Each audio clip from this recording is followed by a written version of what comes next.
For the last 3 years of my life, I have been attempting to collect every item on the task spreadsheet with the help of the task generator by completing one randomly generated task at a time. And after 7,500 hours of gameplay, acquiring 1,180 collection log slots, I have finally completed every task on the spreadsheet, from easy all the way to elite. But what now? One of the few regrets I had with the Taskman series was the fact that it wasn't an original idea. I had so much fun with the Taskman mode style of gameplay, but something about the fact that it wasn't my own unique idea bothered me throughout the entire series, and still sorta does to this day. So even though other task accounts may have continued onto the master tier of the spreadsheet, personally, I want to mix things up a bit. The first thing to do is establish an objective. And although it may seem unrealistic, my goal for the future of this account is to complete the collection log. A feat that nobody has ever done, especially not on an Iron Man, so it's not going to be easy.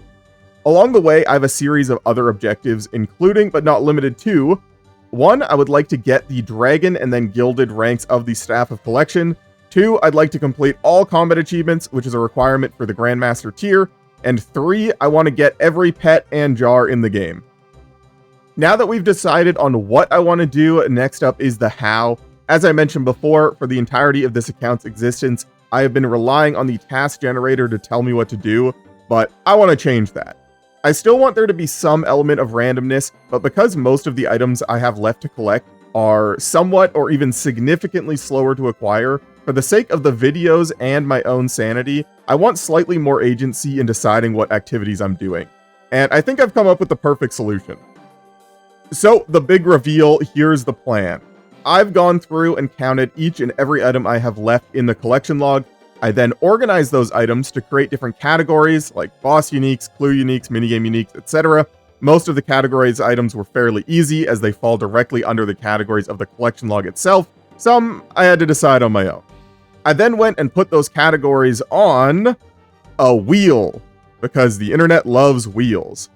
This wheel will serve the purpose of the task generator before it, and going forward will determine the direction of the series by selecting the category of item for me to pursue, but allow me to decide which individual activities I actually partake in. This system will act as a catalyst to allow me to strive towards my established objectives, while still allowing me some creative control in the videos, some variety on long grinds, and can be perfectly tailored to the exact items I have remaining in the log. The wheel I'll be using allows me to weight the probabilities of any given category, which I've done based on the number of items I have left, and the number of items required to complete the task. So for example, for clues, I'll be getting 3 uniques each time I roll the category, so I took the total number of clue uniques left and divided by 3 for the probability weight. There are 2 special categories on the wheel I wanted to explain. One for viewer commented suggestions, where I will be asking for you, the viewer, to comment specific tasks you want to see me do, adding all the top rated comments from each video to a list, and when that category gets selected, picking a random viewer task to go and do. The other being the pet/jar category. Because one of my goals was to get every pet and jar in the game, I think it'd be fun to have a specific category on the wheel to force me to go and do that. Oftentimes, those are the last collection logs left at a boss, and if I wasn't specifically trying to get them, I would likely go to a boss that has other uniques available instead. These will still be counted as uniques from their respective categories, and vice versa. I will still count pets and jars acquired while bossing as a boss unique. The last thing you might notice isn't on the wheel is the raids uniques. I'm still missing plenty of raids uniques, both the regular items and the special ones like the ornament kits, pet transmogs, and capes. I do plan on doing raids content along with any group content that I can, but I won't be putting any of it on the wheel, purely due to the requirement of needing other people. So this includes stuff like TOB, talks, necks, pretty much anything that you are required to do in a group. And instead, when people from the CC or Discord are doing that stuff, I'll do my best to join in and get those items more passively. That way I won't get stuck on a task because I don't have any friends to do it with me. Hopefully I've explained everything well enough, but if you do have any questions, I read every comment, so feel free to leave it down there, and I will do my best to answer it. So, that's it. Welcome to WheelSpoon. Alright, here we go. This is it, the wheel. Hopefully you know all about it from the intro that took me way too long to make, but I am very excited. Real quick, I wanted to add something because I thought of this after doing the intro, but I need to add one more thing on the wheel, which is going to have a 1 probability rating. So it's not going to happen very often, but it is that everyone has to subscribe. So if it ever rolls that one little sliver there, then you know what to do. But let's just roll it. Let's see what our first category is. I'm like nervous, man.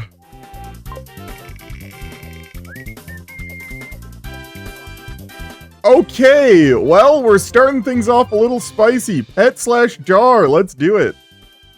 I'm so excited to actually get to play the game. It's been so long since I've played RuneScape. I've just been working on that intro for like 2 weeks straight, but pet/jar. I don't really know what I want to do, but in general for these types of tasks, I'm going to try and do whatever is just the fastest, which I think for me right now, actually now that I'm looking at it, I actually have an Abyssal Demons task still, so I might just go and kill Sire until the end of that task and maybe snag the jar, and then afterwards, I think we're going to go and do something like Arachxor, something that you can do a lot of kills per hour, and I'm missing both the pet and the jar. So for now, I think I'm going to go and kill a little bit of Sire and then maybe some Arachxor. The Jar of Miasma is a 1 in 10 drop from the Unsireds, and the Unsireds are a 1 in 100 drop from Sire himself, so the actual rate to get the jar is about 1,000 kills, which I am nearing right now. I have 169 demons left, nice, and that means I should, if I get average luck, get 1 or 2 Unsireds, so 1 or 2 chances at a 1 in 10 drop. Not the best odds, but I've already got the task, so I might as well do it.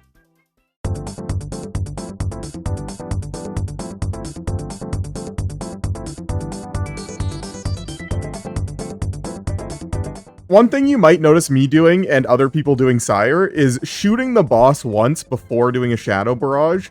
Sometimes when you just Shadow Barrage, it puts the tentacles in a weird state where they're active even though the boss is kind of down and you can't stand on the tile there that you need to stand on to shoot the respiratory system without being hit by one of the tentacles. So one thing you can do is just shoot them once and then do your Shadow Barrage. I didn't really know why people did that. I would always see them do that in like guides or videos or whatever, but now you know, if you're doing Sire, that's something you can do.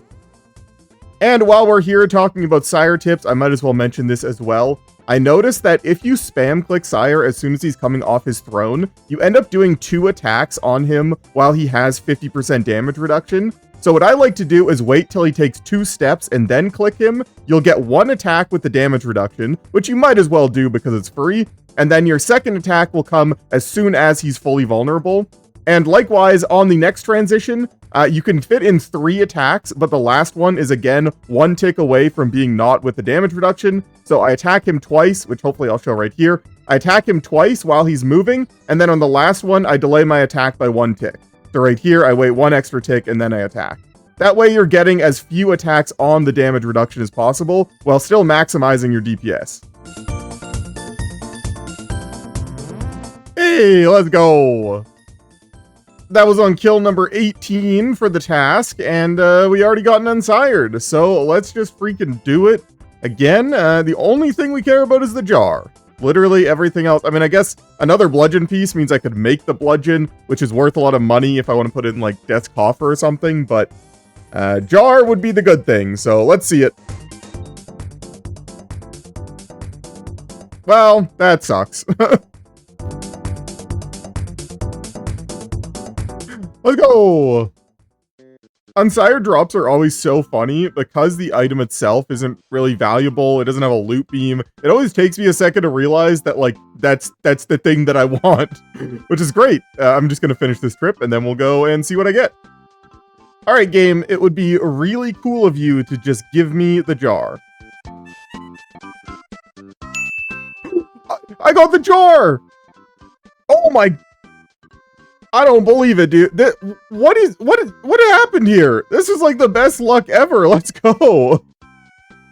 I was just so certain that I wasn't gonna get the thing that I wanted, but Abyssal Sire green logged 793 KC, 9 Unsireds. I mean, this log is fantastic. Let's go. And of course, you already know, gonna slap that bad boy right in there. And it does look cool, but I like the Skotiza one better. But very happy to have that done. Never have to do Sire again on the account. That's pretty cool. And there we go, the first wheel task done. Let's go. I actually can't believe how quickly I got that done. You know, rolling a pet jar task on the first task, I was expecting it to take a while, but I mean, I was getting 39 kills per hour, and I did it in 85 kills. So it literally took me just over 2 hours to get that jar. Very cool. And yeah, let's go back to the wheel. Let's see what we're doing next. All right, well, we're so back. I just want to mention this, for most tasks, once I complete them, I will be reducing the probability weighting. Because the weighting was based on how many items I have left, it makes sense that when I get one, I reduce the weighting by 1. Except for the pet jar and the YouTube comment tasks, I didn't really have any reason for the weighting that I gave them. It was just sort of how much I wanted to do them. And so I won't be reducing it because, well, it had nothing to do with how many pets or jars I had left. So that's going to stay the same. And we are going to spin the wheel. Let's do it. All right, we're going back bossing. Now, this is where I think the wheel will actually be significantly more fun for me. I can do pretty much any boss. Now, there is a couple things on here, like, for example, Winter Todd is not a boss, in my opinion. First of all, I only have the pet left anyway, so I probably wouldn't do that, but Temperos is not a bossing boss. Same with Volcano. Those are all listed as skilling items, in my opinion at least, so those are off the table. But anything else on this list I can go and do, and I have no idea what I want to do. So give me a sec. I think for now, I'm just going to try and do whatever boss has the fastest items for me to get. I think that makes the most sense in the long run, and right now, I think that that is the Whisperer. I don't actually have the tablet for the teleport, nor do I have the quartz, as well as I would love a Virtus piece, I would love the Bellator vestige, and I would love the Soul Reaper axe piece. So there's lots to want here, and I think the Serenic tablet is going to be my fastest collection log, even though I don't really know how to kill the Whisperer. I have 2 kills, and that's all I've ever done. So I need to go and relearn this fight, but I think it is going to end up being the fastest, so I'm going to try that. I don't really plan on doing a huge Whisperer grind, really just here for the one item, mostly because my gear is not the best. I mean, I have some best in slot items, but the main pieces, being the armor and the weapon, I'm missing. I don't have Virtus or Ancestral, and I'm still using a Trident, so my DPS isn't great, but it should be enough to get this one clog.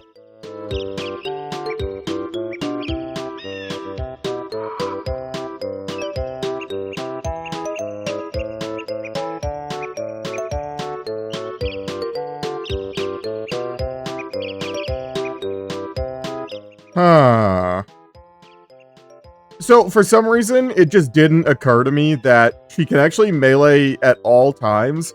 For some reason, I thought that she would only melee you during the little chase down thing where you have to freeze her or run away. But yeah, need to watch out for that because that hurt. Wow, I did a perfect kill. Let's go. I was curious how much better the Shadow actually is, and with my exact same gear setup, only swapping out the Shadow, it cuts off 30 seconds on my average time to kill, according to the DPS calculator. Now, that doesn't include, like, mechanics and the extra phase at the end where she heals, but still, 30 seconds on 130 second average kill time? That's crazy.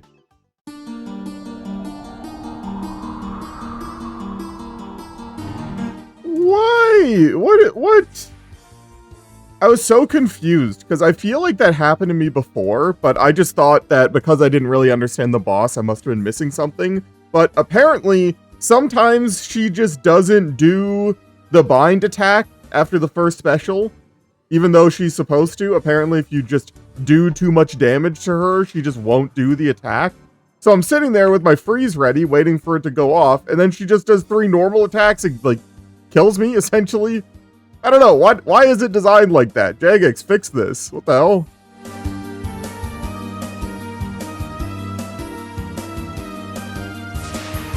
I don't understand, man. I froze him. What do you want from me?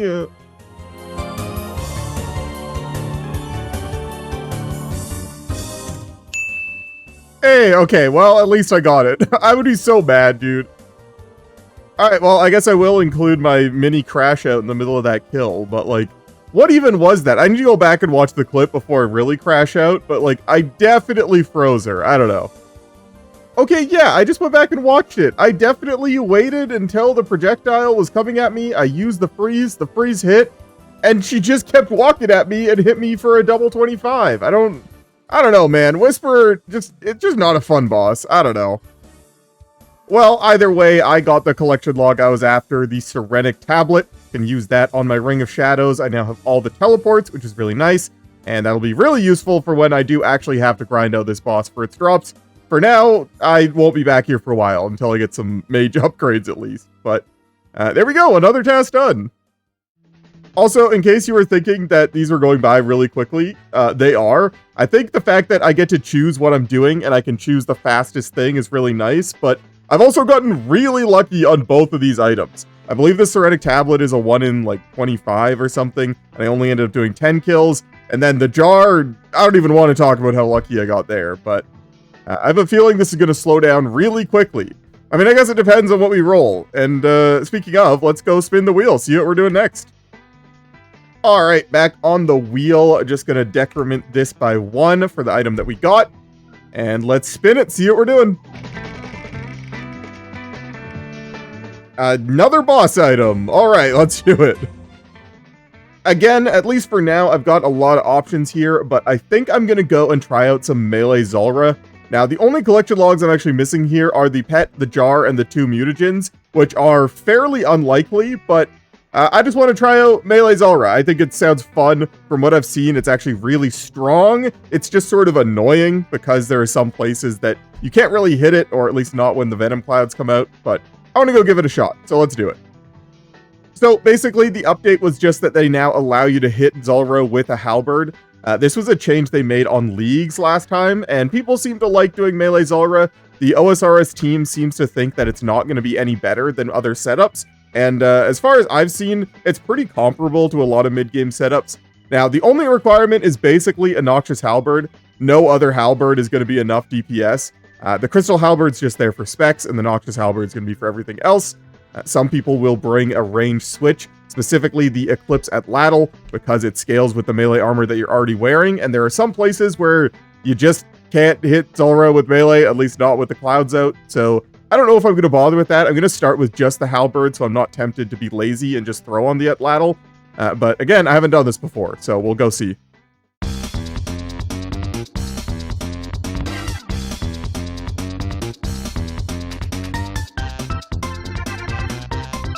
Okay, so my first impression of melee Zulrah is it's interesting. Melee does a lot of damage, especially during the red phase. I don't know what the defenses are during the red phase, but melee seems to hit like every time. But the unfortunate thing is, it's really annoying. It's like not fun, in my opinion. Maybe it's just because I have access to a Bofa. If you didn't have a Bofa, it would be like the next best thing. But Bofa Zulrah is just so easy and so chill. I don't know how long I'm going to keep up with this. I am still missing the Grandmaster speed time here at Zulrah. In fact, that's the only combat achievement I'm missing. And I've seen a bunch of people get it with melee. So I think my goal for now is just going to be to try and get that. I don't know how long that's going to take. I just need like 1 lucky kill. But yeah, we're going to go with that.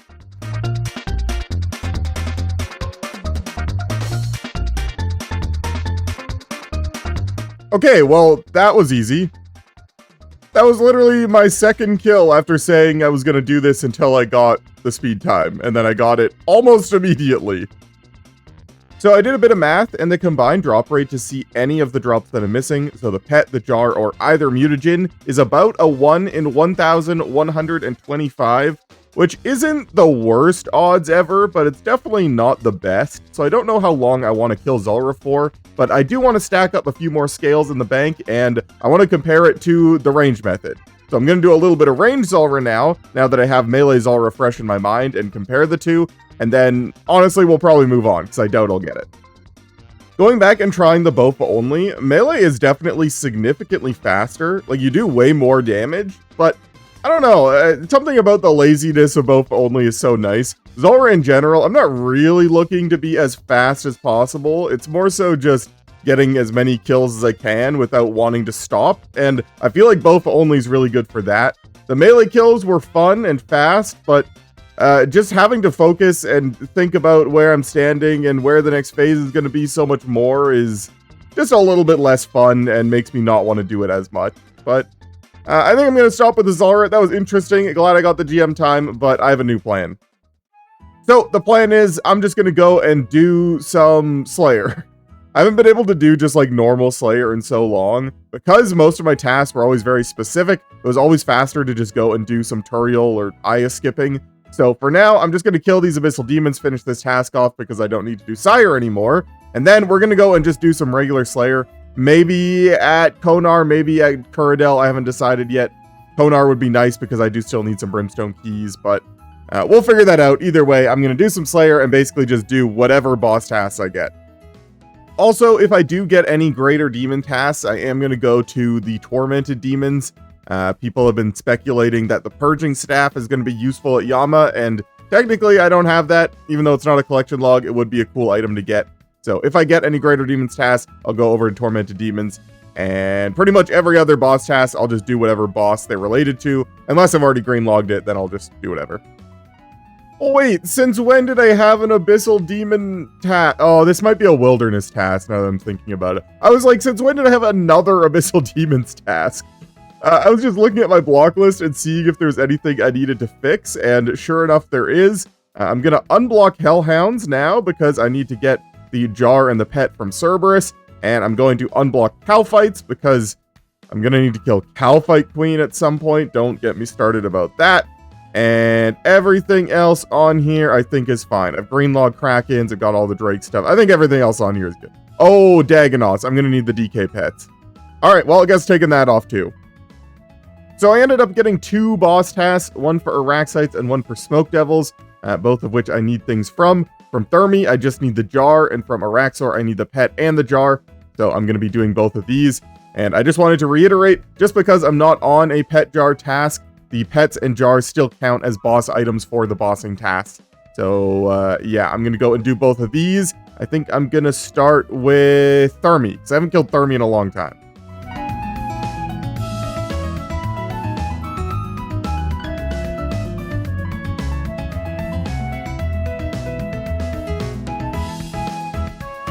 Man, I haven't killed Thermy in so long, I forgot what it was like. This boss is so fast. I'm so used to Slayer bosses being like a Hydra and Cerberus and all that kind of stuff that, even though they're not that hard, they're just longer fights. Thermy is just so fast. According to my bossing info plugin, I'm getting 80 kills per hour here. I'm gonna be done my task in like 2 hours. Which, by the way, the jar is a 1 in 2,000 drop, and I only have 171 kills to do on this task, so very, very unlikely I actually get it, but I just thought I'd throw that out there. Alright, well, there is the last kill. I was trying to get the Comet achievement for only doing damage with specs, but apparently the burn damage from the Burning Claws ruins that, so next time I get a Thermy task, I'll need to remember to do that, but yeah, no jar. So I was just doing the clues that I got from Thermy, and I wanted to bring this up in a video. I recently changed the Clue Helper plugin for the puzzle boxes to show these dots instead of arrows. And I don't know why, but this just makes so much more sense in my brain. And I feel like I can do these puzzle boxes just way faster. I don't know why this isn't the default option. Like, see how fast that was? That was so easy. Alright, time for some Araxxor. I've had some pretty good luck here already. I have everything but the pet and the jar. The jar is 1 in 1,500. The pet is 1 in 3,000. And I'm going to be looting it normally so I get chances at both. And then if I get the jar first, next time I come back here, I can do the sacrifice to have the double chance for the pet. And yeah, I've got 234 kills. Let's go do it.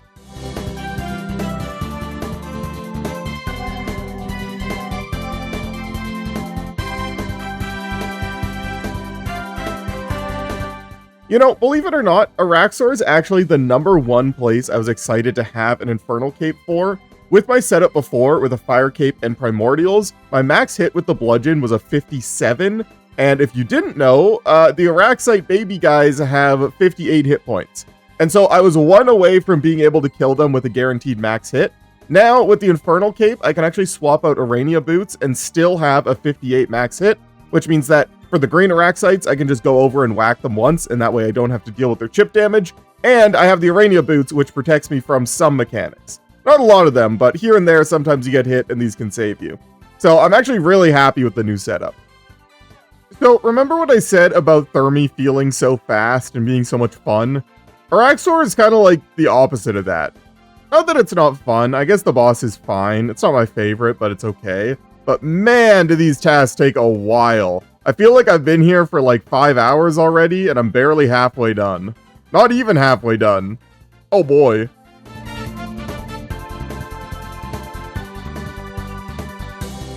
Hey, at least that's a thing. Now, I don't actually need it, I already have the halberd, but at least it's nice to see a drop. I've done 201 kills, and that's the first notable thing that I've gotten. Alright, 234 Araxxors killed. That took freaking forever, man. I can't believe how long that took. It's been a while since I've just done a full Araxxor task, but I did get the one halberd piece. Other than that, nothing interesting. Moving on. So throughout most of the task series, I didn't have a Slayer streak. I was tutorial skipping for most of my tasks after I got my 1000-point bonus, and never really looked back. Mostly because I was just looking for one specific task at a time, whereas right now, because I can do anything with a boss variant, I'm much more open to just doing Slayer. So I'm gonna do some of these non-boss tasks in between. Like right now, I'm just gonna kill some Bloodvelds. This will give me a break from the bossing, which will help sort of mentally reset. As I said, that Araxxor task took freaking forever, so I kind of want to give myself a little bit of a break. It'll also help build up the Slayer streak for some points, and then whenever I get boss tasks, I can just go and do them. So like right now, I do have a Blue Dragon's task stored, so after this we can go and do some Vork, and hopefully I can get another boss task as well.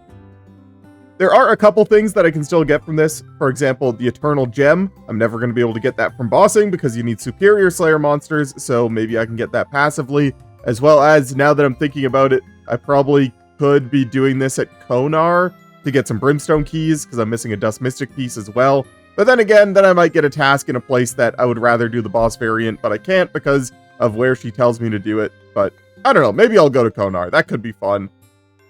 Alright, well, speaking of tasks that are going to take forever, 234 gargoyles in the Slayer Tower, aka Grotesque Guardians. But first, I want to do Vork. So, fun fact about Vork Slayer tasks, they're not all that useful. Because you can already use a Salvami and a Serp Helm, the setup with the Slayer Helm and the Rancor is only very slightly better. I ran the DPS calc, and it only adds a 1 max hit and very slightly increased DPS. But I am still going to use it, even though it does come with the negative of needing anti-venoms, because I'm not using the Serp Helm. But the one thing I'm trying to do here is get the Grandmaster speed time, which for Vork, you're actually allowed to do on a Slayer task. Some speed times will say off task, but this one doesn't, and I need to kill it in under 54 seconds, which is going to be pretty difficult considering my average time to kill is like 74 seconds, I think. But I'm going to try it and see if I can get that, and at the very least, we'll get 130-something kills at maybe a Jar or a Visage. As far as Vork goes, I'm missing both Visages as well as the Jar and the Pet, so lots to get here, although all of the things I'm missing are very rare. And yes, somehow I still don't have a Draconic Visage, which I guess isn't too surprising. I haven't really done any long dragon grinds. I'm hoping that by the time I get the Vork Pet and Jar and the King Black Dragon Pet, I will end up with a Visage, because that would kind of suck to have to farm off task. For now, we're just going to kill some Vork and hope for a rare drop.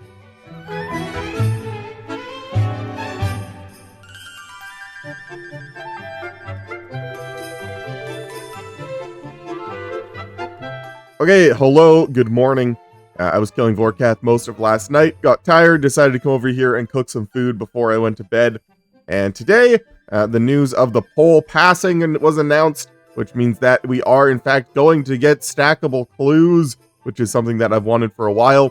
I think their implementation is not exactly what I would have wanted, but it's a decent compromise. Keeping the 1-hour clue timer and having relatively low stackable clues is ultimately a good thing for me. So I will take it. But more importantly, tomorrow is the release of Yama, and I still have not got a Greater Demon's task. And I was thinking about it last night and this morning, and I think I'm just going to skip this Vork task and go and use a bunch of points on skips to try and get a Greater Demon task and go and get that Synapse. I really want a Purging Staff. Apparently it's going to be super useful for Yama, and I do want to try that out pretty much immediately. So I'm going to go and wake up a little bit, finish cooking this food, and then go and try and get a Greater Demon's task. So I went to go and do my skips for a Greater Demons task, where I got a Smoke Devils task, and because I had so much fun on the last one, and I think it'll be a quick jar to get, I wanted to swap it out for my Gargoyles task and skip that one instead. So I did that, and then I got another Smoke Devils task. So I now have 2 Smoke Devils tasks to go and do, but I'm just going to go and kill the TDs off task. It's not too much worse, I don't mind it. I wanted to get a task to make it quicker, but I want to keep these. So we'll just go and kill them off task and hope we get lucky.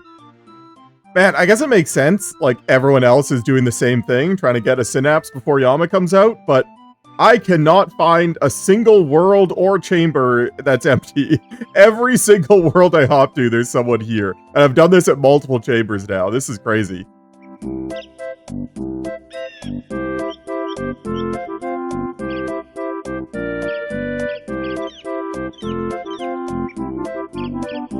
Well, unfortunately, I did not have any luck with another Synapse. I did 152 kills and just sort of ran out of time, and I need to go to bed. So, because I'm on North American time zones, I'm going to wake up tomorrow, I'm going to take a look at what other people have already done with Yama, decide if I want to go and farm the Synapse first, or if I just want to go and try it myself, and we'll make a decision tomorrow.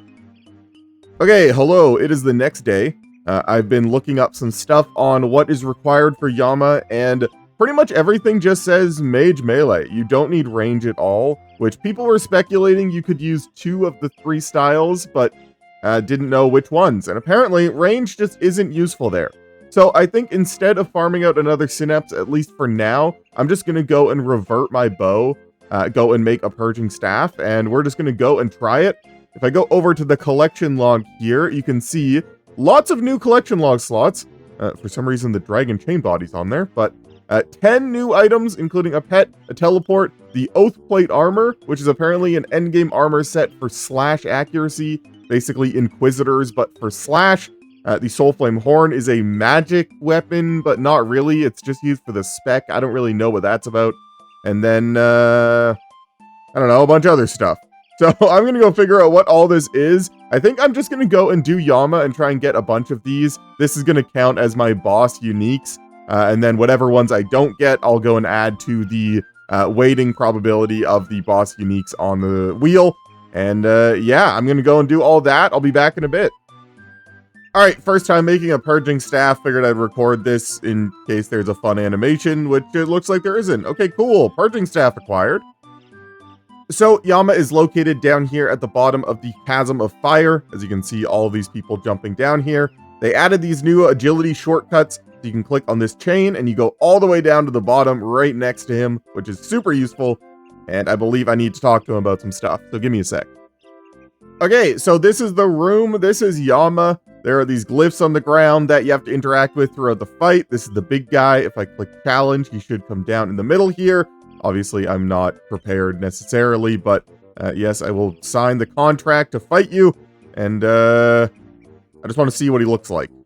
There we go. So yeah, there's Yama. This is the fight. I need to go and actually get proper gear, but I just wanted to see what it looked like. So yeah, here he is. So I went to check out a few videos and streams of people that have done Yama enough to know what a good setup might be. And to my surprise, almost all of them were purely using Mage, with a one-way melee switch being just the weapon, specifically for the mini-boss on the platform, because he alternates between needing to hit him with Mage and melee. So oftentimes they would bring an Emberlight. I saw some people using ham joints just for a quick attack. So I guess you don't really need melee at all, so this is going to be the setup. Basically all my best in slot magic attack gear, and with the new Purging Staff, Dark Demon Bane spell, should be fine, I guess? I don't know, let's go send it. The boss is designed to fight in a duo, but I think for now I'm just going to try and do some solos so I can really learn the mechanics. This will force me to be in the phases longer and have a better understanding of what to actually do. I feel like sometimes when you're doing stuff that you could be soloing, you end up doing it so quickly you don't really learn the proper way to do things. So I'm going to do some solos, I'm going to learn the mechanics, and then I'm going to find somebody to do some duos with me.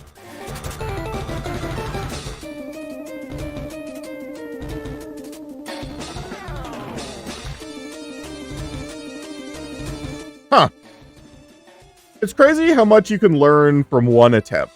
I feel like I learned so much just dying right there that Next time is going to be so much easier. Now, I still don't know exactly what I'm supposed to do with the big rock on my head, but I thought you were allowed to walk, but I couldn't move at all, so I'll need to figure that out. But other than that, it went okay, I think.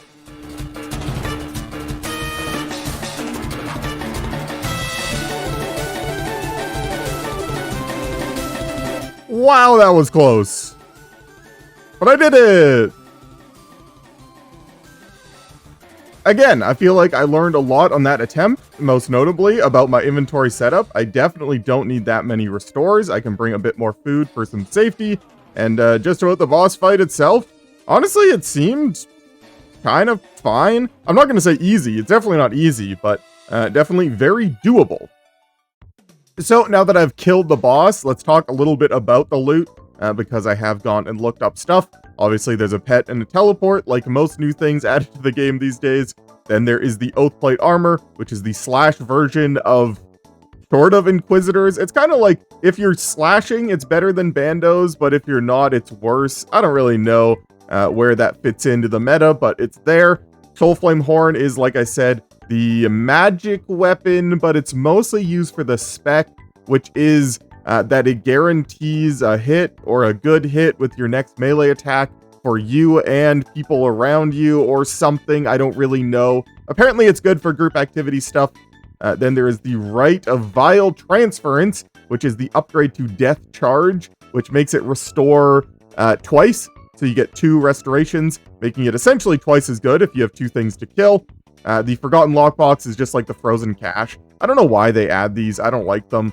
It just gives you another roll on the loot table. But like, if you get it, you would have had the roll anyway. I don't know what the point of those are.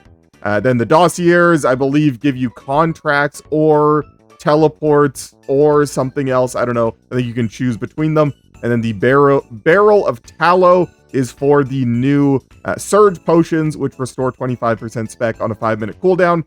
I don't know how useful that's going to be for me. They seem hard to upkeep if you have to do Yama a bunch, but yeah, those are the items. I have no idea the drop rates. They haven't released any of them, but that's what they do. And then there's a Dragon Chain body. One thing that I just noticed after recording that clip, the Oathplate shards aren't on the collection log. They are a collection log item. As you can see, this person in the clan chat just got them, and it counts as a collection log item. But if you search Oathplate, only the 3 armor pieces come up. So I actually have no idea where they are in the log. Maybe they're supposed to be here, but those are also a thing. The shards, by the way, can be used to make the Oathplate armor pieces. So if you go really dry on a certain piece, as long as you've got enough shards, you can just go and make them. So a little bit of dry protection, which is very nice, although it uses a lot of shards per piece. I believe you get like 6 for a duo kill, 12 for a solo kill, and I think it uses 350 to make 1 piece.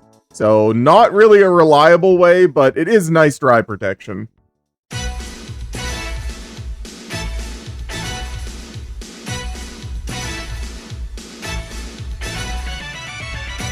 These kills are really long. I mean, that was a 7-minute, 21-second kill, so I don't really know what I'm going to be able to show you guys here, but that kill was so smooth. I mean, look how much food I had left. That was like not even...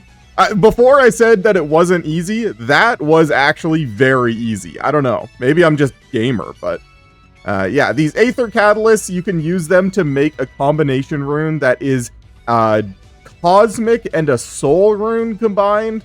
The first combination rune that isn't an elemental rune, which is cool because, as you can see with the rune pouch, right now it would actually be kind of useful for me to save an inventory slot. Not that I need it, but it is kind of cool.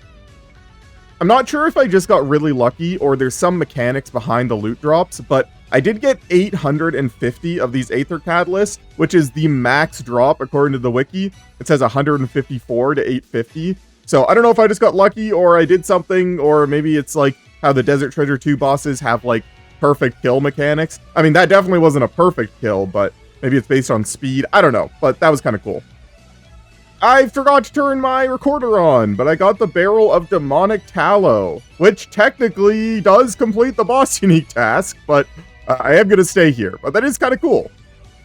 So, Jagex, please fix this. You need to empty the barrel, but you can't just do it automatically to the bank. So you have to have, like, inventory slots open and then put them in and then empty more and then put them in and then empty more. This is unnecessary, Jagex. Please don't make me do this. So, like I mentioned before, the tallow is the secondary ingredient for the surge potions. You need a Torstol as well, which is kind of annoying. Torstols are very good for super combats, but I guess it's cool. The spec potion probably has some places that people would use them. I don't know if I will. It depends how many I have extra. I actually have a lot of Torstols right now, so maybe I'll make some, but for now, they're just going to sit there. I don't think I need them here. I'm not even really using my specs other than to kill the little spheres, so maybe I should bring a spec weapon, actually.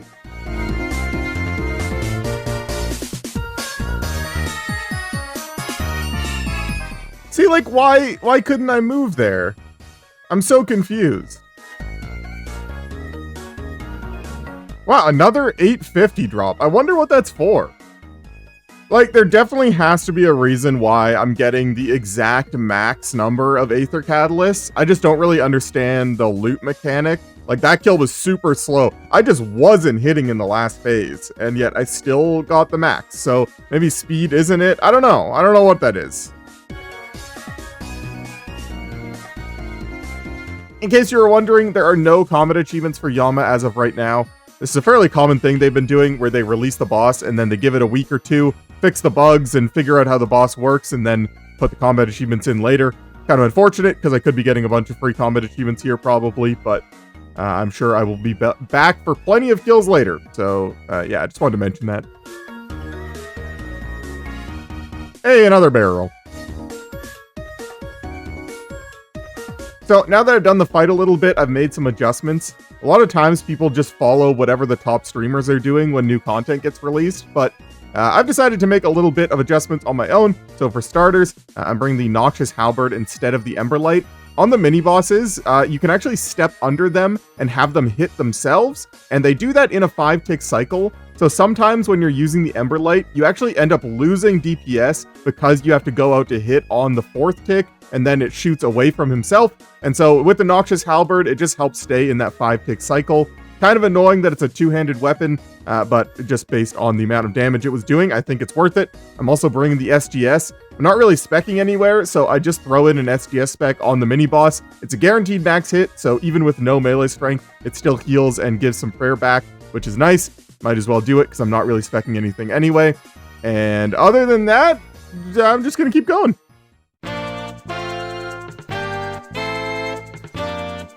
Hey, a thing! Let's go! So, the dossier is an interesting drop, because when you open it, you get a random thing. I thought you got to choose. Well, that was the thing I was going to choose anyway, because there we go, another collection log slot. So essentially, I got both the right and the dossier in the same drop. Cool. There might be something like if you don't have this yet, you get it first or something, but it can have teleports, it can have the Rite of Vile Transference, which is the death charge update, which I'll talk about in a second, and it can have all of the contracts, which I haven't even gone into the contracts in this video. I'll talk about those more when they become relevant, but that was the one I was going to choose because I think it's the best and most important. That is the upgrade to death charge. So there we go, permanent upgrade unlocked. And like I said, a double collection log slot. Very nice. So now when you use death charge, you get 2 procs of it. So if I use it here and kill a cow, I'm sorry, cow, you can see I got 15% spec back. And then if I kill another cow, which I can't believe I just didn't one-shot him, that's embarrassing, you'll see I got another 15% back. So essentially doubles the value of death charge, although you do need 2 targets to make it work. Still very useful in some places. I don't really know where yet, but some places. Before wrapping up this video, I just wanted to talk a little bit about Yama and the boss fight and how I feel about it. Now, I will admit that I am recording this a little bit later. I've done a few more kills than were in this video, but my opinion is still pretty much the same. I think this boss is amazing. I think this is one of the most fun bosses that they've released in a long time. I think it's challenging, but it's not too unfair. I think all of the mechanics make sense, apart from some of the jank, but as any new boss gets introduced in the game, there's going to be things that they didn't find in playtesting, and I'm not going to hold it against them, unless they never fix them, in which case I will hold it against them. But overall, I think this boss is awesome. Overall, the boss has a pretty predictable flow to it. which feels really good to do over and over again. You go around the circle and you deal with each mechanic one at a time as it comes up. The final phase is chaotic. There's lots going on with prayer switching and movement and whatnot, but none of it feels unfair. It's challenging, but in a fun way, which I think oftentimes bosses end up being a little too challenging and feeling unfair, or being too easy and therefore not engaging enough. I think Yama nailed it. I think it hit right in the perfect zone. I think the contracts are going to make the boss fight even harder, I have to assume. So once you get better at the fight and then you start doing contracts, you can continue to challenge yourself, sort of like building on top of invocations at TOA. It just makes sense, and I'm really glad the way they did it. I think this is potentially my favorite boss they've ever put into old school RuneScape. I'm not going to be going deep into any of the mechanics themselves, because I think I want to do that in a future video and actually give you guys some advice on how to kill the boss. For now, I just wanted to say a little bit about how I felt about it, which, as you already know, is very positive. And then in the future, I'm going to be coming back here. Like I said, I've already done a little bit more than was in this video, so you already know that I will be back here. And I think in the future, I will do a little bit more of a breakdown on the mechanics and give you guys some advice on things that I found was good, things that I didn't like, and just sort of how the boss works. For now, though, that's all I'm going to say about it. Boss good. Good job, Jagex. Moving on.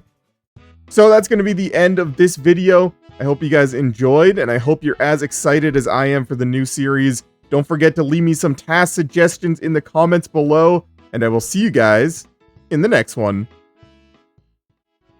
Real quick, I just want to give a shout out to all of my channel members. Thank you. I know I haven't posted a video in a while, but I really do appreciate everyone that let their memberships roll over. And if you want to see your name here in the credits for the rest of the series, all you have to do is become a channel member one time for even a single month, and your name will be here forever. And I just want to give an extra special big shout out to my Big Spoon channel members, Jack Staumer, Dolph, Fading Shadow, 3 Up 3 Down, and Loki FM. I really appreciate it, guys. Thank you. More videos coming soon. See you soon.